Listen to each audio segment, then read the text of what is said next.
नमस्कार. सर्वप्रथम तुम्हा सर्वांना श्री स्वामी समर्थ व शुभ सकाळ. तर आज आहे लाल रंग दुसरी माळ. तर बघा, लाल रंगाचा मी आज किती ठिकाणी वापर केलेला आहे. हळदी कुंकवाची अशी छान अशी रांगोळी, हळदी कुंकू कलर रांगोळी देखील काढलेली आहे दारामध्ये. सर्व ठिकाणी लाल रंगाचीच रांगोळी घातलेली आहे. तुळशीपुढे, उंबऱ्यापुढे, देवापुढे. आणि मी आज लाल रंगाची साडी देखील घातलेली आहे. आज दुसरी माळ आहे. आजचा रंग आहे लाल. तर आता चालू आहे माझी पूजा. धूप दीप दाखवायचा, देवापुढे रांगोळ घालायची. तर ते करेपर्यंत मी तुम्हाला आता थोडीशी नवरात्रीबद्दल माहिती सांगते. तर नवरात्र व्रताचे प्रकार काय काय आहेत ते सांगते. प्रथम प्रतिपदा ते नवमी हे संपूर्ण नवरात्र. प्रतिपदा ते सप्तमी हे सप्तरात्री व्रत. पंचमी ते नवमी हे पंचरात्री व्रत. सप्तमी ते नवमी हे त्रिरात्री व्रत. नवरात्रीचे अंगे. नवरात्रीची प्रमुख 4 अंगे आहेत. देवस्थान, मालाबंधन, नंदादीप आणि कुमारिका पूजन. तर असे हे 4 अंगे आहेत. तर तुम्हाला मी नंदादीप म्हणजेच अखंड दीप, जी आपण अखंड ज्योत लावलेली आहे 9 दिवस, तर त्याच्याबद्दल मी तुम्हाला थोडीशी माहिती सांगते. तर नंदादीप अखंड तेवत असावा. नंदादीप शांत होण्याची भीती असल्यास 2 समया लावाव्यात किंवा 2 दिवे लावावेत. नवरात्राचा नंदादीप तेल संपल्यामुळे अगर काजळी झटकताना शांत झाल्यास कुलदेवतेचे नाममंत्राचा 108 वेळा जप करावा किंवा 1008 वेळा जप करावा किंवा सहस्रनाम वाचावे. नवरात्रात मालाबंधन करताना, माळ बांधताना त्यावेळेस उपलब्ध असलेल्या सुवासिक फुलांची माळ बांधावी. कुमारिका पूजन म्हणजेच नवरात्र व्रताचं प्राण आहे. शक्य असल्यास नवरात्र संपेपर्यंत रोज किंवा नवरात्रीच्या शेवटच्या दिवशी कुमारिकेचे पाय धुवून तिला मिष्टान्न भोजन द्यावे. स्कंद पुराणात तिच्या वयानुसार कुमारिकेचे प्रकार सांगितले आहेत. तर ते वयानुसार प्रकार आहेत ते सुद्धा मी तुम्हाला थोडक्यात सांगते.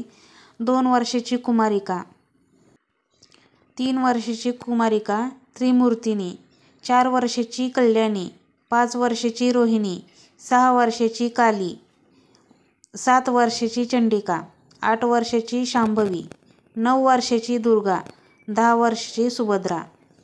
तर अशा ह्या 9 कुमारिका. कुमारिका पूजनाचे फळ हे सुद्धा सांगते. पहिली कुमारिका पूजन केल्याचे फळ ऐश्वर्यप्राप्ती. दुसरी कुमारिका पूजन भोग व मोक्षप्राप्ती. तिसरी कुमारिका पूजन धर्म व अर्थप्राप्ती. चौथी कुमारिका पूजन राज्यपद प्राप्ती. 5वी कुमारिका पूजन विद्याप्राप्ती. 6वी कुमारिका पूजन अष्टकर्म सिद्धी. 7वी कुमारिका पूजन राज्यप्राप्ती. 8वी कुमारिका पूजन संपत्ती.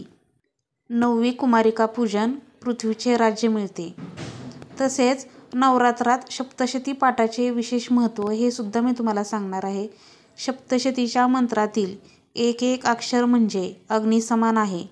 मार्कंडेय पुराणात देवी असे म्हणते की जो मनुष्य माझ्या महात्म्य श्रवण करेल त्या मनुष्याच्या सर्व पीडा मी हरण करीन.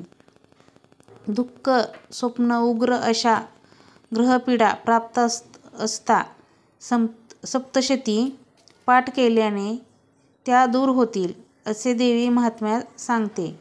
राहू काळात सप्तशती पाठाचे विशेष महत्त्व सांगितले आहे. अश्विन महिन्यातील अष्टमीस देवीची अनेक प्रकारे उपासना केली जाते.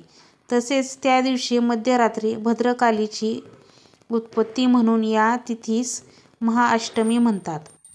तर नवरात्रात आणखीन कुठली कुठली सेवा करायची हे देखील सांगणार आहे.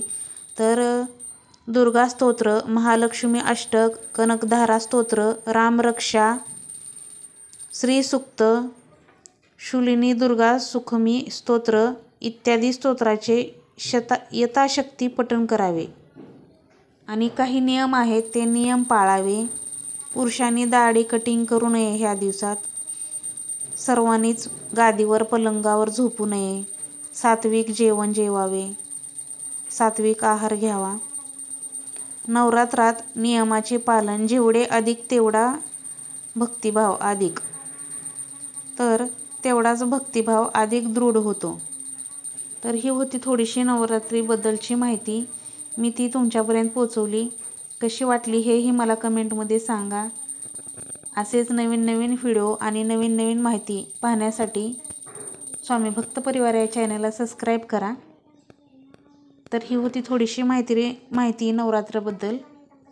इकडे माझे धूप दीपसुद्धा ओवाळून झालेले आहे. आता मी 16 श्लोक आपले जे नेहमी असतात माझे 16 श्लोक ते म्हणत आहे. तर असंच माझं आता नवरात्रात हे सर्व रुटीन चालणार आहे सकाळचं.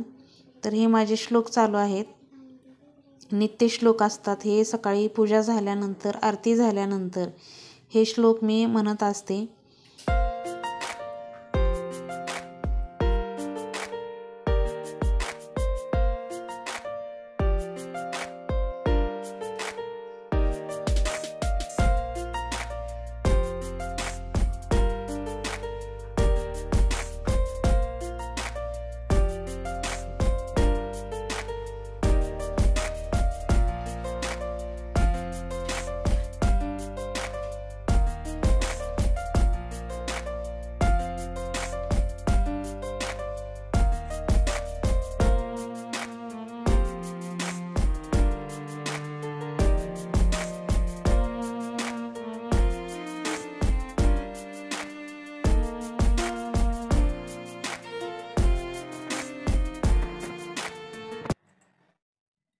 तर आता करून घेत आहे मी उंबरा पूजन.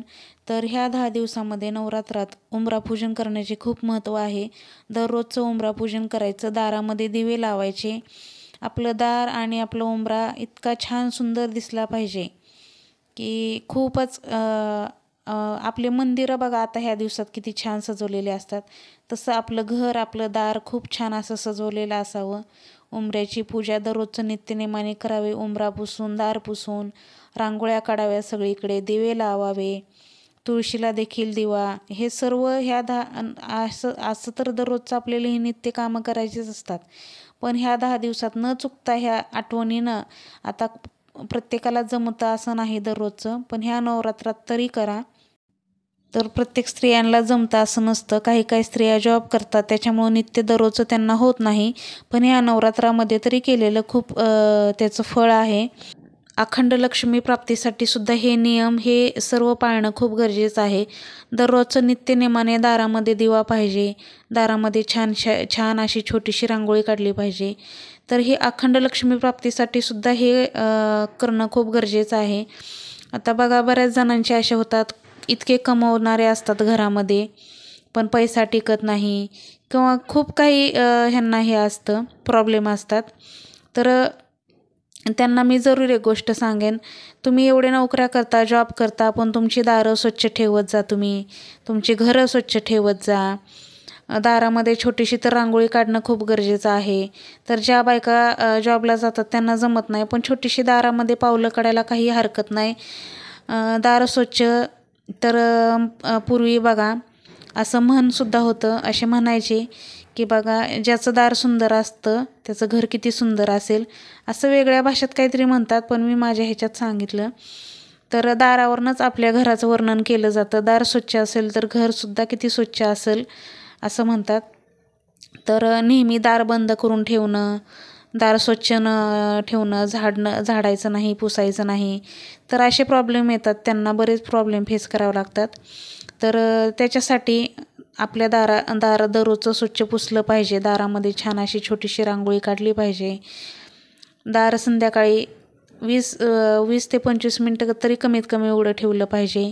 6:30 ते 6:45, 6:15 ते 6:45 ह्या दरम्यान दार उघडं ठेवलं पाहिजे.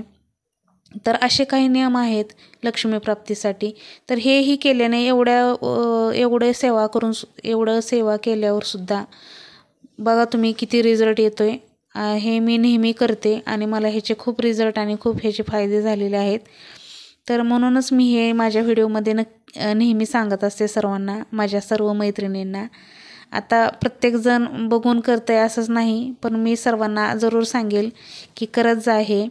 खूप महत्त्वाचं आहे आणि आपण एवढी धावपळ करतोच कशासाठी? आपल्या संसारासाठीच ना. तर त्याच्यासाठी आणखीन थोडीशी एवढी सेवा केली तर काय हरकत आहे? ती पण आपल्या घरासाठीच असते, आपल्या मुलाबाळांसाठी. चला तर मग व्हिडिओ आवडल्यास व्हिडिओला लाईक करा, शेअर करा आणि स्वामी भक्त परिवार या चॅनलला सबस्क्राईब करा. आणि जी काय मी तुम्हाला छोटे मोठे नियम सांगते ते जरूर करत जा. जे मी केलेले आहेत आणि त्याच्यातनं मला रिझल्ट आलेला आहे म्हणूनच मी ते तुम्हाला सांगते. तर भेटूया आपण एका पुढच्या नवीन व्हिडिओसोबत. तोपर्यंत सर्वांना श्री स्वामी समर्थ. जय जय स्वामी समर्थ. श्री स्वामी समर्थ. जय जय स्वामी समर्थ. आई तुळजाभवानी माता की जय.